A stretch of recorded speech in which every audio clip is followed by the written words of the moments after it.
नमस्कार, स्वागत है आपका जी बिजनेस में। मैं हूं दीपक डोभाल और आप देख रहे हैं आपकी खबर आपका फायदा। सरकारी अस्पतालों में एक आंख की मोतियाबिंद का ऑपरेशन 10,000 रुपए में हो जाता है, उसका खर्च आता है। और अगर आप प्राइवेट अस्पताल में यही इलाज करने चले गए तो वहां पर आपको 3 गुना ज्यादा यानी कि 30,000 से और 1.25 लाख तक का खर्च करना पड़ सकता है। आप देख रहे हैं सरकारी अस्पतालों में और प्राइवेट अस्पतालों में इलाज का कितना बड़ा अंतर है। इलाज के इतने बड़े अंतर पर सुप्रीम कोर्ट नाराज है। कोर्ट ने केंद्र सरकार से मामले में दखल देने की बात कही है ताकि देश भर के अस्पतालों में इलाज और सर्जरी को लेकर रेट फिक्स किया जा सके, यानी कि एक देश इलाज का एक रेट। और यही है आज का हमारा टॉपिक। सुप्रीम कोर्ट ने तो दखल दे दिया, लेकिन आज तक ये क्यों नहीं हो पाया? इलाज में इतनी सारी असमानताएं क्यों हैं? और वो देश जहां पर out of the pocket expense जो है यानी कि मेडिकल का, वो एक अच्छे खासे इंसान को, अच्छे खासे परिवार को गरीबी के गर्त में धकेल देता है। एक बीमारी आई नहीं और आपके प्राइवेट अस्पतालों का खर्चा इतना हो जाता है कि आप मिडिल क्लास से लोअर मिडिल क्लास और लोअर मिडिल क्लास से पॉवर्टी में चले जाते हैं। ऐसा क्यों? समझेंगे इस असमानता को। सुप्रीम कोर्ट ने अब ये बीड़ा उठाया है। वो कह रहे हैं कि साहब आप लागू कीजिए वरना हम CGHS रेट्स लागू कर देंगे देश में। तो क्या ये वाकई में हो पाएगा? सुप्रीम कोर्ट की सख्ती से कुछ बात बनेगी या नहीं, करेंगे खास मेहमानों से चर्चा। पहले रिपोर्ट देख लीजिए।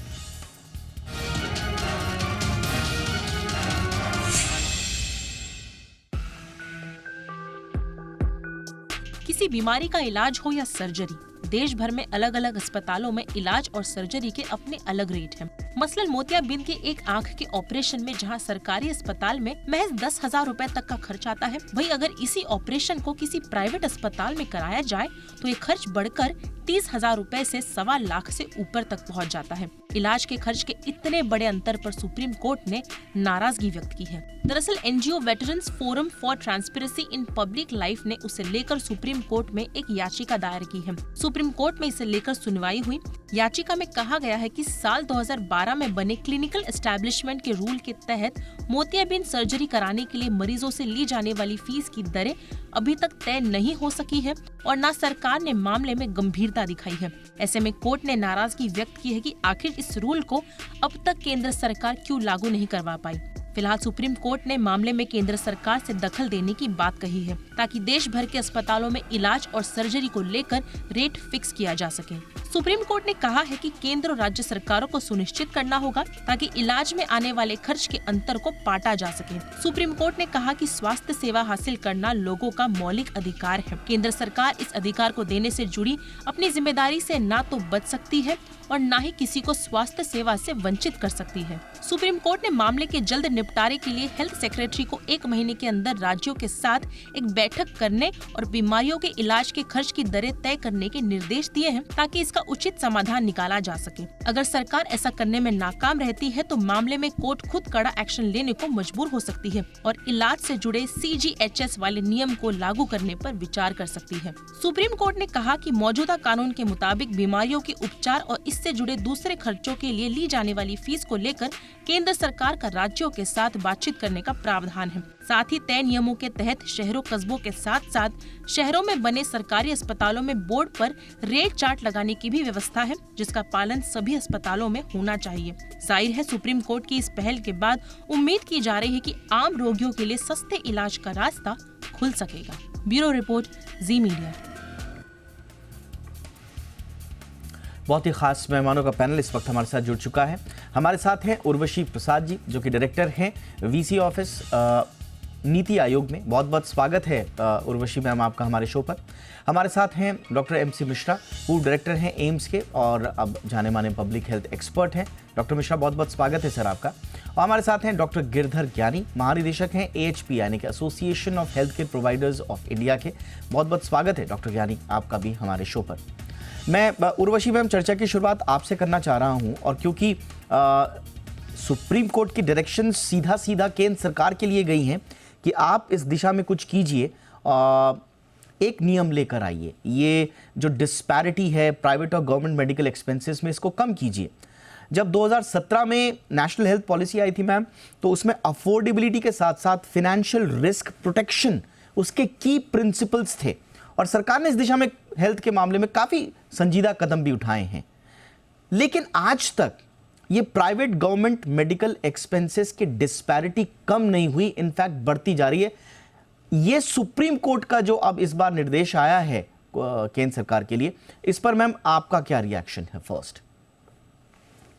जी, तो सुप्रीम कोर्ट अपने विजडम में जो कह रहा है, मैं उस पे उतना नहीं अभी टिप्पणी करना चाहूंगी। वो अभी भी पूरी मैटर की सुनवाई चल रही है। लेकिन मैं अपनी तरफ से जो एक हेल्थ सेक्टर की कॉम्प्लेक्सिटी है, बिफोर मैं आपके और किसी क्वेश्चन पे आऊं, वो समझना जरूरी है। जो लोग शायद ना पूरी तरह से जानते हो कि जब हम हेल्थ सेक्टर की बात करते हैं तो बहुत ही हेट्रोजेनस सेक्टर है हमारे देश में। अर्बन रूरल के फर्क हैं, पब्लिक प्राइवेट के फर्क हैं। प्राइवेट में भी आप देखेंगे अलग अलग तरह के एस्टैब्लिशमेंट हैं, छोटे से छोटे अस्पताल, नर्सिंग क्लिनिक से लेके बड़े से बड़े अस्पताल तक। तो एक तो ये हेट्रोजेनिटी जो है, इसकी वजह से जो स्टैंडर्डाइजेशन है उसको लाने में डेफिनेटली प्रॉब्लम रहती है, और इस पे तो हम लोग बहुत सालों से काम कर रहे हैं। तो ये एक नया इशू नहीं है, ये बहुत समय से हमारे लिए इशू है, और एक इनफॉर्मेलिटी भी है काफी प्राइवेट प्रोवाइडर्स में, जिसकी वजह से कई बार ये जो कॉस्ट का कंट्रोल है, कई बार जो क्वालिटी के इश्यूज हैं वो उभर के आते हैं। और दूसरी चीज है कि जो सेंटर स्टेट का डायनामिक हो जाता है, क्योंकि हेल्थ जैसा कि आप जानते हैं कि प्रेडोमिनेंटली स्टेट सब्जेक्ट है। चाहे पब्लिक हेल्थ हो, चाहे अस्पताल हो, ये सब स्टेट्स के कंट्रोल में आता है बहुत हद तक। तो सेंटर नोटिफाई भी कर दे किसी चीज को, लेकिन जब तक स्टेट्स का अडॉप्शन उस लेवल पे नहीं आता तो कई बार हम उस तरह का प्रोग्रेस नहीं देख पाते। तो इन दो वजहों की वजह से ये जो एक इशू है, ये एक वर्क इन प्रोग्रेस है, मैं कहूंगी। ऐसा नहीं है कि हम अवेयर नहीं है इस इशू के बारे में, इस पे हम काम भी कर रहे हैं बहुत डिफरेंट पहलुओं से, जो मैं आगे बात कर सकती हूँ। लेकिन मैं थोड़ा कॉम्प्लेक्सिटी का कॉन्टेक्स्ट आपको एब्सोल्युटली मैम। इनफैक्ट हमें सबसे पहले इसकी पूरे मैटर की कॉम्प्लेक्सिटीज को ही समझना बहुत ज़रूरी था, ताकि हम चर्चा को एक सही दिशा में ले जा पाएं। मैं अब डॉक्टर यानी आपके पास आऊँगा, और सुप्रीम कोर्ट के इस ऑर्डर के दूसरे बड़े स्टेक होल्डर्स हैं देश के प्राइवेट अस्पताल। सर, ऐसा क्यों है बार बार इस तरह के आरोप लगते हैं प्राइवेट अस्पतालों में कि एक बार कोई व्यक्ति प्राइवेट हॉस्पिटल में गया, और इनफैक्ट बहुत सारी रिपोर्ट हमारे पास है, WHO की रिपोर्ट हमारे पास है, वर्ल्ड बैंक की रिपोर्ट हमारे पास है, खुद NSS का जो 7th राउंड एस्टिमेट है उसमें ये कहा गया है कि कैसे एक अच्छा खासा परिवार हॉस्पिटल में out of the pocket expenditures में कैसे वो सीधा गरीबी की गर्त में चला जाता है, और इसका ठीकरा सीधा सीधा प्राइवेट अस्पतालों पर फोड़ा जाता है। सर, क्यों एक रेट नहीं हो पा रहे हैं देश में? कॉम्प्लेक्सिटी के बारे में, और आप भी सहमत हैं, कॉम्प्लेक्सिटी है, बहुत है। लेकिन मैं एक छोटी सी बात उठाऊंगा कि जो क्लिनिकल एस्टेब्लिशमेंट एक्ट जिसका हवाला सुप्रीम कोर्ट ने आज दिया है, करेक्ट, वो 2010 और 11 में अडॉप्ट हुआ था पार्लियामेंट द्वारा, और 2012 में इसके रूल्स भी बन गए थे। और इस रूल्स में जो 2 कोट किए हैं सुप्रीम कोर्ट ने, वो एक रूल ये है कि प्राइवेट अस्पतालों का वो अपने अपने जो रेट्स हैं वो डिस्प्ले करने पड़ेंगे, या वो वेबसाइट पे करें, बोर्ड पे करें, वो अपने तरीके से उनको करना है, ये एक नियम है। दूसरा नियम जो है बड़ा इंपॉर्टेंट है कि सेंट्रल गवर्नमेंट स्टेट गवर्नमेंट के साथ मिलके एक रेंज ऑफ रेट्स बनाएगी उस पर्टिकुलर स्टेट के लिए। दैट मीन्स सुप्रीम कोर्ट भी उस समय यानी ये हमारा एस्टेब्लिशमेंट एक्ट भी ये जानता था कि state to state rate change हो सकते हैं, डिस्ट्रिक्ट टू डिस्ट्रिक्ट चेंज हो सकते हैं। तो ये उसमें प्राविधान है कि सेंट्रल गवर्नमेंट एक रेंज बनाएगी, मतलब एक अस्पताल में रेट अगर 100 रुपए है, किसी दूसरे में 150 भी हो सकता है। तो ये माना गया है इस एक्ट के अंदर में। अब मैं आता हूं इस बात के ऊपर, अनफॉर्चुनेटली आज तक हम साइंटिफिक तरीके से रेट्स कॉस्टिंग डिसाइड ही नहीं कर पाए हैं। अभी इंस्टीट्यूट ऑफ कॉस्ट अकाउंटेंट के साथ मिलके हमने फिर से एक मुहिम चालू की है कि प्रोसीजर के रेट साइंटिफिक तरीके से फिक्स किए जाएं। उसके बाद सेंट्रल गवर्नमेंट के लिए आसानी होगी कि वो रेट्स को एक रेंज बना के दिखा सके, क्योंकि जो कैटेगराइजेशन है डिस्ट्रिक्ट टू डिस्ट्रिक्ट, और एक है प्राइमरी हेल्थ सेंटर है, सेकेंडरी हेल्थ सेंटर है, टर्शरी केयर हॉस्पिटल है एंड क्वाटरनरी केयर हॉस्पिटल है, इसके अंदर थोड़ा सा बदलाव आएगा। तो रेट्स जो बनेंगे वो कैटेगराइजेशन के हिसाब से भी बनेंगे। बट सबसे बड़ा मुद्दा ये आ रहा है कि हमें बहुत शीघ्र हमें ये रेट्स की स्टडी करनी चाहिए, जिसके लिए भारत सरकार ने पहल की थी, नेशनल हेल्थ अथॉरिटी में भी ये पहल शुरू हुई, लेकिन अभी तक हम इसको कर नहीं पाए हैं। तो ये एडहॉकिज्म के तरीके से हमारे रेट फिक्स होते हैं। Even let me tell you, CGHS, ठीक है, सीजीएचएस के रेट्स भी साइंटिफिक तरीके से कभी भी फिक्स नहीं हुए। ओके। दूसरी बात यह है कि 2014 में जो रेट बने थे वो अभी भी चल रहे हैं, जबकि प्रावधान यह है कि टाइम टू टाइम आपको रेट्स को रिव्यू करना है, ये एक्ट में है। और फाइनली मैं बताऊंगा आपको कि ये क्लिनिकल एस्टेब्लिशमेंट एक्ट अभी भी सिर्फ 10 स्टेट ने अडॉप्ट किया है और वहां भी पूरी तरह से बिल्कुल अडॉप्ट नहीं हुआ। तो मैं इंडस्ट्री की तरफ से आपको बोल रहा हूं कि हम इसके बिल्कुल अगेंस्ट में नहीं है। हम तो रादर चाहते हैं कि एक इंडिपेंडेंट रेगुलेटर रादर अपॉइंट हो, जैसे IRDA है, वो इन सब चीजों को देखे साइंटिफिक तरीके से और हम उसके पालन करें। अभी कुछ दिनों पहले सर इंडिपेंडेंट रेगुलेटर को अपॉइंट करने की बात, एक चर्चा शुरू हुई थी और इस तरह के संकेत मिले हैं कि बहुत जल्दी इंडिपेंडेंट एक रेगुलेटर आएगा। लेकिन उसमें भी फिर कई तरह की डिबेट्स हो रही हैं। इंडस्ट्री का एक पक्ष कहता है साहब कि हमको नहीं चाहिए, दूसरा पक्ष कहता है कि चाहिए, बिल्कुल हमें आवश्यकता है। लेकिन इस पर मैं आऊँगा। डॉक्टर मिश्रा, जो डॉक्टर ज्ञानी ने कही, डॉक्टर ज्ञानी कह रहे हैं कि साहब प्राइवेट हॉस्पिटल तो चाहते हैं आप रेंज एक दे दीजिए, हम उसमें बंधने को तैयार हैं, हमें कोई दिक्कत नहीं है, लेकिन इनडिसाइसिवनेस जो है वो तो सरकारी स्तर पर है। क्या आपको लगता है सर कि सरकार ही ये डिसाइड नहीं कर पा रही है कि वो रेंज ऑफ रेट्स हो क्या? दीपक जी, थैंक यू, धन्यवाद ये चर्चा रखने के लिए। और मैंने जो स्टोरी छपी है सुप्रीम कोर्ट के दिशा निर्देशों के बाद, उसमें मैं दोनों ही डॉक्टर उर्वशी और डॉक्टर ज्ञानी से सहमत हूँ कि ये जो हेल्थ केयर में एस्पेक्ट है कॉस्ट का, ये बहुत जटिल समस्या है। जितना आसान सुप्रीम जो छपा है उसकी बेसिस पे मैं कह रहा हूँ कि सुप्रीम कोर्ट ने केंद्र सरकार को कुछ कहा कि आप इसमें हस्तक्षेप करिए और स्टेट्स को साथ लेके एक चार्जेस की राशनलिटी करिए।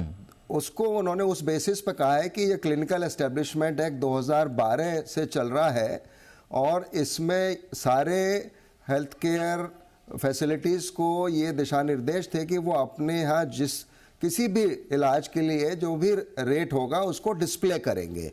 तो एक तो एस्पेक्ट है डिस्प्ले वाला।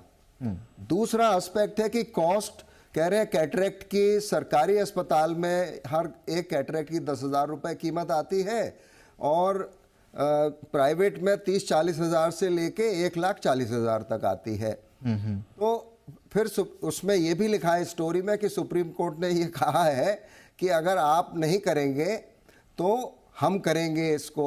CGHS मैं समझता हूँ ये ना तो उच्चतम न्यायालय का ये काम है और ना उनको पूरी कॉम्प्लेक्सिटीज के बारे में पूरा अवगत कराया गया है। वो एक केस की बेसिस पे ये दिशा निर्देश दे रहे हैं जिसमें कोई ये कह रहा है कि साहब सरकारी अस्पताल में 10,000 रुपए में एक कैटरेक्ट हो जाता है और किसी एक दूसरे हेल्थ केयर फैसिलिटी में 30,000 लगते हैं, 40,000 लगते हैं। तो हेल्थ केयर भी आज एक इंडस्ट्री है, हम सबको पता है, बहुत तेजी से ग्रो कर रही है। वो फिर आखिर में उस स्टोरी में ये लिखा है कि CGHS वाले रेट फिर हम सबके लिए कर देंगे। उसका ये एक बड़ा, जो मैं समझता हूँ एक जटिल बात है कि अगर ऐसा कभी होगा तो क्या आप सारे प्राइवेट एस्टेब्लिशमेंट्स को चाहते हैं वो बंद हो जाए? क्योंकि हेल्थ केयर में कॉस्ट लगती है उसको एस्टेब्लिश करने में और उसमें इतना ज्यादा एम्प्लॉयमेंट है, जनरेशन होता है, उसको आप नजरअंदाज नहीं कर सकते हैं। दूसरे इक्विपमेंट होता है, इक्विपमेंट की मेंटेनेंस होती है, आप क्या चीज कम कर देंगे? आज चाहे उसका फ्री ट्रीटमेंट भी हो रहा है प्राइवेट में, फिर भी वो क्वालिटी चाहता है। EWS वाला भी, उसको क्या कम कर देंगे आपकी, उसमें कॉस्ट कम आ जाएगी। तो इसलिए ये बिल्कुल मैं सहमत हूँ डॉक्टर ज्ञानी से भी, डॉक्टर उर्वशी से भी, कि ये इतना आसान ये समस्या नहीं है। जिस तरह से उच्चतम न्यायालय ने दिशा निर्देश दिए, ठीक है। डिस्प्ले की जहां तक बात है, डिस्प्ले करें, इसमें कोई शक नहीं। चाहे मेदांता हो, चाहे मैक्स हो, चाहे फोर्टिस हो, चाहे एम्स हो, चाहे सफदरजंग हो, जिस चीज के लिए भी चार्जेस हैं वो डिस्प्ले होने चाहिए। उसमें कोई बिल्कुल everybody will agree with that. लेकिन आप कहें कि सीजीएचएस वाले रेट आप मेदांता में लगा देंगे या मैक्स में लगा देंगे, तो वो संभव भी नहीं है, वो होगा भी नहीं। और अगर वो होगा तो फिर वो हेल्थ केयर सेक्टर जो हॉस्पिटल्स हैं वो चलेंगे भी। सर देखिए, ये तो एक प्रैक्टिकल बात है कि स्वाभाविक रूप से कोई बड़ा अस्पताल एक सरकारी अस्पताल के रेट्स पर तो इलाज करेगा नहीं, ये एक स्वाभाविक सा है। लेकिन अगर देश में सर, जो कि खुद इंडिया की स्टडी कह रही है और ये सरकारी जर्नल्स में छपे हुए हैं सर, जो मैं डेटा आपके सामने रख रहा हूं, आप चाहेंगे तो मैं इनके लिंक भी शेयर कर दूंगा। इसमें साफ तौर पर लिखा हुआ है कि 2% से ज्यादा हमारी आबादी देश की ऐसी है जो कि out of the pocket expenses के कारण, खासतौर से पेमेंट ऑफ हेल्थ केयर, उसकी वजह से गरीबी में चली जाती है। एक और डेटा ये बताता है कि 39 million people in India become impoverished every year due to OOP healthcare expenditure। इतनी बड़ी आबादी का हिस्सा, जिसमें करोड़ों लोग सिर्फ हेल्थ केयर का खर्चा उठाने की स्थिति में नहीं होने के कारण या एक बीमारी के इलाज करने के कारण उनका पूरा का पूरा जीवन की दिशा ही बदल जाती है, यू टर्न में आ जाते हैं। उस देश में क्या सुप्रीम कोर्ट अगर ये कह रहा है कि साहब आप खर्चों को रैशनलाइज कीजिए, खर्चों को कम से कम एक समान स्तर पर लाइए और कम से कम लॉजिकल रखिए। हम ये नहीं कह रहे हैं कि अनाप शनाप उसमें समानताएं को आप बीच में लाने की कोशिश कीजिए, लेकिन कुछ एक मानक तो तय हो, एक रेंज तो तय हो। ये सुप्रीम कोर्ट का जो ऑब्जर्वेशन था वो था संभवतः। बहरहाल एक छोटे से ब्रेक के बाद मैं वापस आऊंगा। जो क्लिनिकल एस्टैब्लिशमेंट रूल्स हैं उस पर हम जरूर बात करेंगे कि इतने साल से, जो सुप्रीम कोर्ट ने भी कहा कि इतने साल से ये इंप्लीमेंट क्यों नहीं हो पाया। इतना कॉम्प्लेक्स अगर ये इशू है तो इसे ऐसे तो नहीं छोड़ा जा सकता।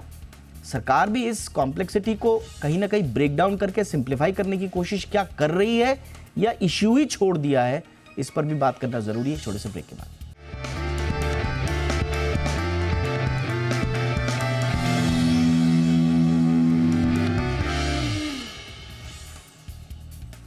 ब्रेक के बाद आपका स्वागत है। तो एक देश इलाज का एक रेट क्यों नहीं है, इस पर सवाल उठाए हैं सुप्रीम कोर्ट ने और केंद्र सरकार को निर्देश दिया है कि आप इसमें हस्तक्षेप करके कोशिश कीजिए कि एक कम से कम ऐसी रूपरेखा बने देश में इलाज के खर्च को लेकर जिसमें एक समानता नजर आए। क्या ये तय हो पाएगा और अगर हो पाएगा तो इसमें क्या दिक्कतें हैं, इसी पर हम आज बात कर रहे हैं। उर्वशी मैम, वही जो बार बार हवाला भी दे रही है सुप्रीम कोर्ट की क्लिनिकल एस्टैब्लिशमेंट रूल्स आपके पास हैं, जिसमें ऑलरेडी ये सब कुछ है और ये पार्लियामेंट से पास्ड रूल्स हैं। इनको इम्प्लीमेंट करने में जो जिन कॉम्प्लेक्सिटीज़ का आपने हवाला दिया, क्या ये वो आड़े आती हैं क्लिनिकल एस्टैब्लिशमेंट रूल्स को इम्प्लीमेंट करने में मैम? जी बिल्कुल, क्योंकि आप लॉजिकली भी सोचे तो कोई बड़ी फैसिलिटी है, बड़ा नाम है, तो उसको एक स्टैंडर्ड मेंटेन करना उनके लिए खुद भी इंसेंटिव ज्यादा रहता है और दूसरे को उसको मॉनिटर कर पाना भी ज्यादा आसान है। तो अगर मैं बड़े अस्पताल की बात करूंगी, कोई मैक्स है, अपोलो है, मेदांता है, फोर्टिस है, ये सब बड़े बड़े अस्पताल हैं। पर लाइक मैंने कहा कि हमारा जो एक प्राइवेट सेक्टर है वो बहुत हद तक छोटे छोटे एस्टैब्लिशमेंट्स का बना हुआ है और रूरल एरियाज में तो खास तौर से। तो इन सबको मॉनिटर कर पाना, सरकार हर जगह जाके मॉनिटर करे और फिर एक वो इंस्पेक्टर राज का भी इशू आ जाता है कि कई बार फिर प्राइवेट सेक्टर को लगता है कि भैया आप हर चीज मॉनिटर ही कर रहे हैं, हर चीज कंप्लायंस ड्रिवन, रेगुलेशन ड्रिवन, तो हम फंक्शन कैसे करें। तो ये भी एक इशू है। तो एक आपको बैलेंस रखना है कि भाई आपको फैसिलिटी को वो चलने भी देना है, उनको ऑटोनॉमी भी देनी है, पर ऑब्वियसली आपको पब्लिक का जो हित है, गवर्नमेंट का तो वही पर्सपेक्टिव है कि जो जनता का हित है वो सबसे इम्पोर्टेंट होना चाहिए।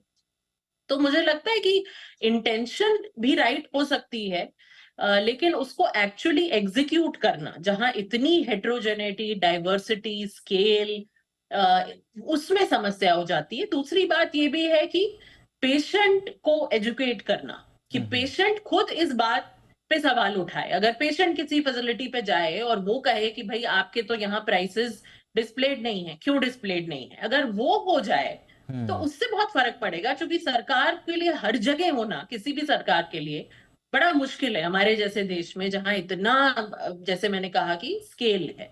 तो ऑब्वियसली मॉनिटरिंग मैकेनिज्म्स को स्ट्रेंथन करना जरूरी है, इसमें कोई शक नहीं है कि उसमें स्टेट गवर्नमेंट्स का बहुत बड़ा रोल है, बिकॉज जैसे मैंने कहा इम्प्लीमेंटेशन स्टेट गवर्नमेंट्स करती हैं। एब्सोल्युटली।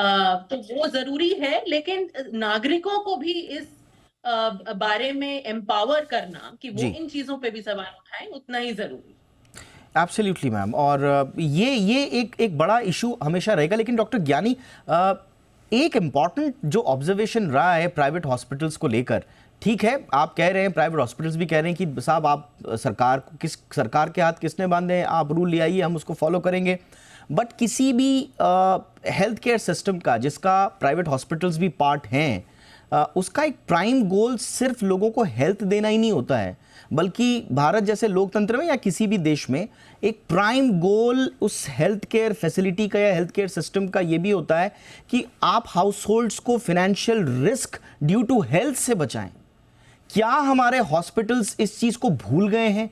ये मॉरल रिस्पॉन्सिबिलिटी लेना वो छोड़ चुके हैं, सिर्फ पैसा दिख रहा है?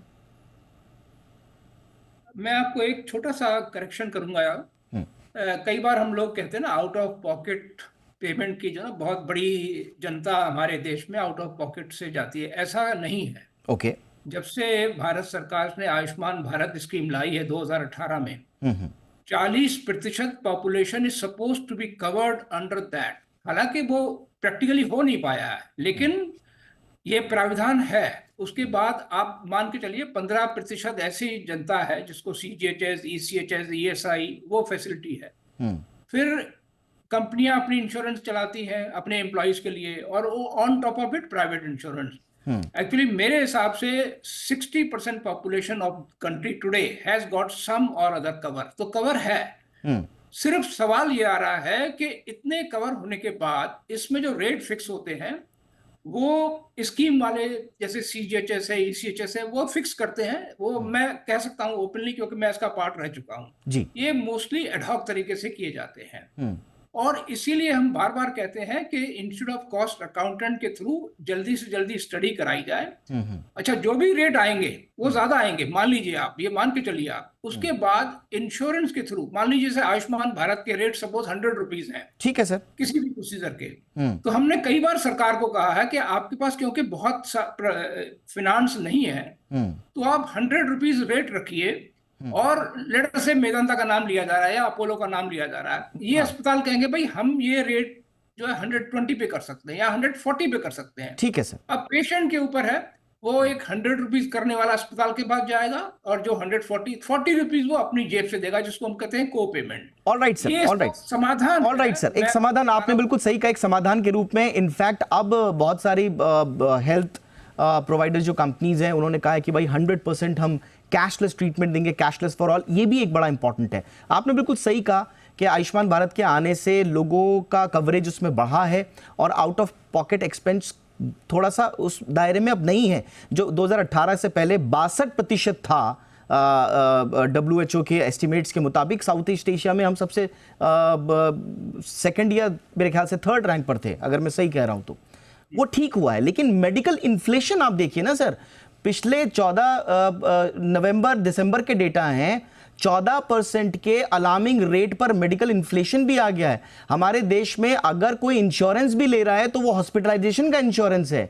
एक इलाज होने के बाद जब व्यक्ति घर आता है, उस एक्सपेंस को हम कभी काउंट नहीं करते हैं, वो भी बढ़ रहा है। तो हमें उसको भी, क्योंकि एक जब आप एक हाउस होल्ड के नजरिए से देखेंगे तो हेल्थ को आपको सिर्फ हॉस्पिटलाइजेशन के चार्जेस से नहीं देखना पड़ेगा, उसकी पूरी लाइवलीहुड को, लाइफ के सर्किल को उस पर देखना पड़ेगा। बहरहाल ये चर्चा काफ़ी लंबी चली जाएगी। जाते जाते मैं मिश्रा सर से बोलना चाहूँगा, सर कोई समाधान हो सकता है? ऐसा लग रहा है कि ये एक ऐसी दो ऐसी रेखाएं हैं जो पैरेलल चलती रहेंगी, मिलेंगी कहीं नहीं। नहीं दीपक जी, ये आपके प्रोग्राम में पहले भी हमने इस पर चर्चा की हुई है। इसका बहुत समाधान इतना मुश्किल नहीं है। आयुष्मान भारत जैसे डॉक्टर ज्ञानी ने कहा, इट इज़ हेल्पिंग, बहुत लोगों की मदद उससे हो रही है। और दूसरे, भारत में जब आप ये आंकड़े देते हैं कि इतने लोग गरीबी लाइन के नीचे चले गए इलाज की वजह से, बिल्कुल इसमें कोई दो राय नहीं है, ये सच्चाई है। आज मुझे भी अगर दवा खरीदनी पड़ती है बाज़ार से तो महंगी है दवा, इसमें भी कोई शक नहीं है, लेकिन महंगाई over a period of time बढ़ी है। इसमें आप देखिए हमारे देश की जनसंख्या का कितना हिस्सा अपने लिए, अपने स्वास्थ्य पे 1 रुपया रोज भी खर्च करता है क्या? बिल्कुल। क्या किसी तरह का इंश्योरेंस वो दे रहा है? तो मैं और आप आयुष्मान को फंड कर रहे हैं। जो हम कह रहे हैं 10,000 रुपए का कैटरेक्ट सरकारी अस्पताल में हो रहा है, वो भी मैं और आप फंड कर रहे हैं। अगर कॉस्ट आप, एम्स की भी हमने कॉस्टिंग करी हुई है, एम्स की कॉस्टिंग कम नहीं आती है। अगर आप इनडायरेक्ट कॉस्ट ले लें, एम्प्लॉयज का ले लें, उनके बेनिफिट्स को ले लें, उनके पर्क्स को ले लें, सब मिला के, तो कॉस्ट सरकारी अस्पतालों में भी कम नहीं आती, लागत उतनी ही होती है, लेकिन वो सब्सिडाइज है। मैं और आप उस कॉस्ट को बियर कर रहे हैं वहां फ्री ट्रीटमेंट देने के लिए। एब्सोल्युटली, ये भी समझना, उच्चतम न्यायालय को भी ये समझना पड़ेगा इस बात को। और तो ये इसका समाधान बिल्कुल निकल सकता है। मैं समझता हूँ 140 करोड़ हमारे यहाँ जनसंख्या है आज की तारीख में। 1 रुपया रोज सबसे लिया जाए, सबसे, जी। Without exception. और जो वो 1 रुपया रोज भी नहीं दे सकता है, उसको मैं और आप भरपाई करें उसकी। ये आपने भी ये आपने सजेशन पहले दिया था सर। एब्सोल्युटली एक प्रैक्टिकल, मेरे पास वक्त की कमी है, आपने ये पहले बहुत इंपॉर्टेंट सजेशन दिया था, लेकिन जो हमारी over reliance on direct payments है वो एक बड़ा इशू अभी भी रहेगा। और उसमें भी जो आज का जो प्राइम इशू है कि क्या हम इलाज के रेट को फिक्स कर सकते हैं या किसी रेंज में बांध सकते हैं, मुझे लगता है कि ये अंततोगत्वा केंद्र सरकार को इस पे आगे आके कदम उठाना पड़ेगा। सुप्रीम कोर्ट के डायरेक्शन के बाद अब सरकार क्या जवाब देती है या आगे क्या कदम उठाती है, इस पर सबकी नजर रहेगी। बहुत बहुत शुक्रिया आपका वक्त निकालने के लिए डॉक्टर ज्ञानी, thank you so much sir. Doctor Mishra, thank you so much sir. Urvashi ma'am, बहुत बहुत शुक्रिया। आपकी खबर आपका फायदा में इतना ही, इजाजत दीजिए, नमस्कार।